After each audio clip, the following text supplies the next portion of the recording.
Hello everybody, Westbury White Horse, Monday the 21st of July 2014. Yeah, I got the fly today, it was brilliant. Yesterday was brilliant, but today I got to about 11, having a few gliders and paragliders scratching around. The day wasn't doing much. We had some rather high cloud, which was killing everything off. But I sat there and sat there because I was so tired from flying and all the activity on the site the day before. Got home late, never had a lot to eat, never had nothing to eat on the morning. And I was getting tireder and tireder, and I was getting so hot. I said, I'm taking off regardless. I got to get under that glider and get some fresh air. But as I was taking off, I said to the chap, well, I said to a few of them, I think it's going to work any minute anyway. With that I took off, and thank God I was right. Somebody had said they'd pick me up if I went to the bottom, which always helps me find a way in the air. I took off. From takeoff it was basically up, up, up, up, up. Did a few S-turns in front of takeoff. I like to take off in the bow, I don't like taking off on a pinball unless it's absolutely necessary. But as you can see, within 5 minutes, at first I started going up and nobody seemed to believe it was really happening. But 5 minutes later, I'm back on the way.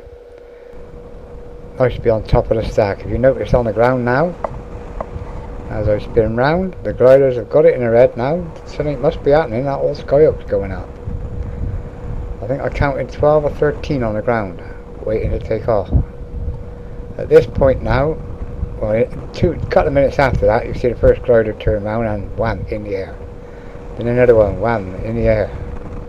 It was soon with me up in the air. It was a nice day. It was not much of it though. Not many gliders left on the ground now. This is about 20 minutes into the flight now. There's one just taken off, and I think there was 2 left on the ground there. It was, it just happened. Well, as I took off, it really started lifting. I flew straight into it, and with that, everybody started taking off. Next thing I know, everybody was above me. At the moment, if you watch, there's a few below me. That's because they took off and they're still going backwards and forwards. But as soon as they find a thermal, they'll be up with me and gone. Because every time I go over the bow, or start to go over it, not that there was much drift with it today, but I'll go over the back, bottle out and come forward, and they stay with it and off they go. And it looked like it was getting another 800,000 foot above what I was getting. The highest I got today was 295, I think it was, 295 metres. But as I say, I'm pulling out the front of it when everybody else went back with it. Can't be helped. But the trouble is with my old glider, the minute you come out of it, you're coming out of it and you know all about it. So from 1,000 foot back to 300 foot or 200 foot above the you're talking quarter of a minute, 3/4 of a minute rather. But each time you just scratch around for a little bit and you feel something, turn your wing into it, bang, you feel the centre of it, and with my old glider just facing the wind, let the bar have its head. If you feel anything like there, look, you just circle for a bit more, you just let the thing do its own thing. But as you can see, within minutes it was back up again. It was really powerful lifty stuff when it come through. There you are, lovely. It was fantastic flying, really. Watching my style of flying, I'm terrible. I've got no discipline with my bar and speed control. I just I just do whatever. I don't know. It just all seems so instinctive. I don't sort of put no thought into it. Perhaps I should. But you see gliders below me there now. This is you're talking. This is now half hour, 30-40 minutes into the flight. They're only below me now because they've gone up in the thermal, way above me and over the back. But by the time they come forward, they're now down at my level, or below me. But as soon as they get a thermal, or I get a thermal, bang bang, everybody's in it. Next thing I'm the one lowest on the ground. But there's penalties as well. If I work in one area, because I can't go far away from the bow. I got to have the bow. Yeah, nearly with everyone in the air now. But as you see, my camera don't catch a lot. I did buy it under an 80-degree lens, but it was rubbish. I put the old lens back on. But every now and then I managed to. I've just tried to cut the film so you can see some of them below me. But like I said, they're below me because they've come back from the thermal. Yeah, after I leave each thermal, as I say, I work my way out the front as far as I can. I keep looking back, watching the hill, and as I say, this thing can drop so fast. Well, I suppose all gliders can, but I've got no glide angle on this. But like I say, so far out, when you're out there waiting for more to come, it's smooth as silk, but smooth is boring. Roll on the lumps again. Just feel the air, keep going forward, keep going forward. Turn, nothing. Keep going forward. Yeah, as I say, smooth and boring, just roll on some lumps. Yeah, when you see it getting rough and lumpy again, that's thermal about. Still heading out the front. I was staying horizontal all the way out, I wasn't sinking. It wasn't until I started sinking, then I give up and come back. Yeah, give up, everybody else sort of thing. But it's good, I'm not used to thermaling. All I ever did in the old days was ridge soaring, and buying this old Vario I bought, and after flying proper gliders, I just want to be... Funny enough, I find it awkward with the Vario on the side of my helmet. It seems as if the thermal's off to the right all the time. But I'm getting the hang of it now. I also learnt that this old glider, the steeper the turn, if I get her in a nice steep turn and ram the bar out as hard as I can and just hold it there, she eventually settles off in a nice steady turn on her own. Yeah, like I say, you can only see these guys now on below me. Not the paragliders so much, some of those weren't getting much higher than me anyway. But the guys with the gliders have been away, that's why they're in silly positions. They've sort of been all over the sky and they're coming back underneath me. Yeah, now you know, this is like, it's got to be 15 minutes into the flight now and gone. Nobody left on the ground now. Everybody wants to be in the air, and everybody was in the air. Here's the guys down there. Again, they're either below me because they took off and they're waiting for the first blob, or as I say, they've been off with the blob and come back.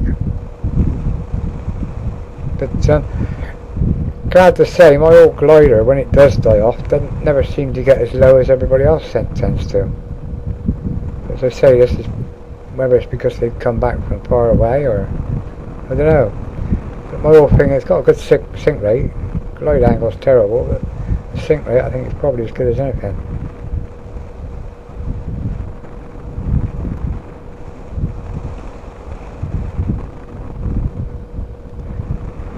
I got up this morning and I thought, should I go flying again and possibly work down Westbury, and I was just so knackered I didn't bother. Still 2 days, 3 flights, I'm happy.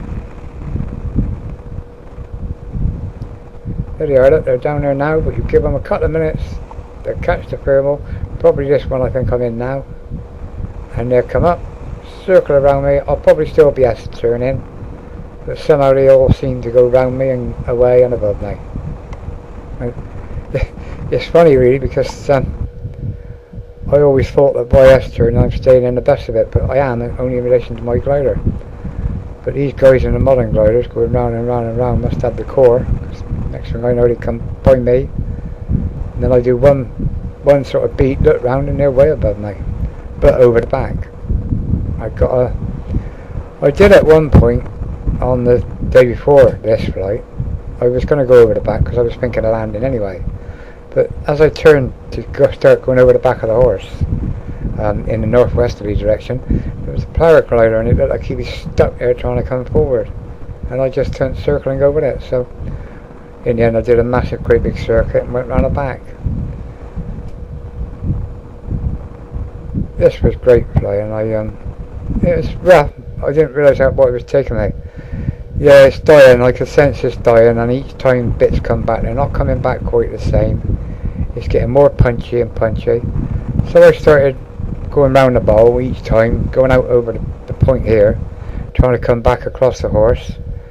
Each time there's nothing on the ground, not glider wise, but there was something that stopped me going in for landing each time.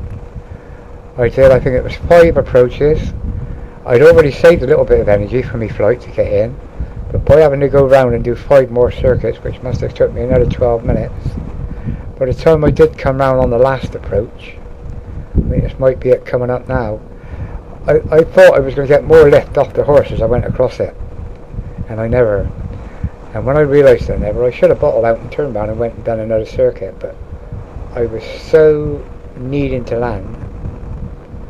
I'd already told somebody that if they ever think of landing where I'm going to land now, try to get your last turn at least 30 foot and be level like that. Here's a typical example of tell somebody what to do, but don't do it yourself. There was something on the ground that just stopped me spinning round. I think it was paragliders, de-rig. And in the end I just couldn't come back. By the time I was coming around the back of them, it was too late. I just in the dead air dropping. I say don't tell somebody something and do the opposite. Yeah, now I get up trying to undo my carabiner. Stood there like a wally, my wrists are totally dead.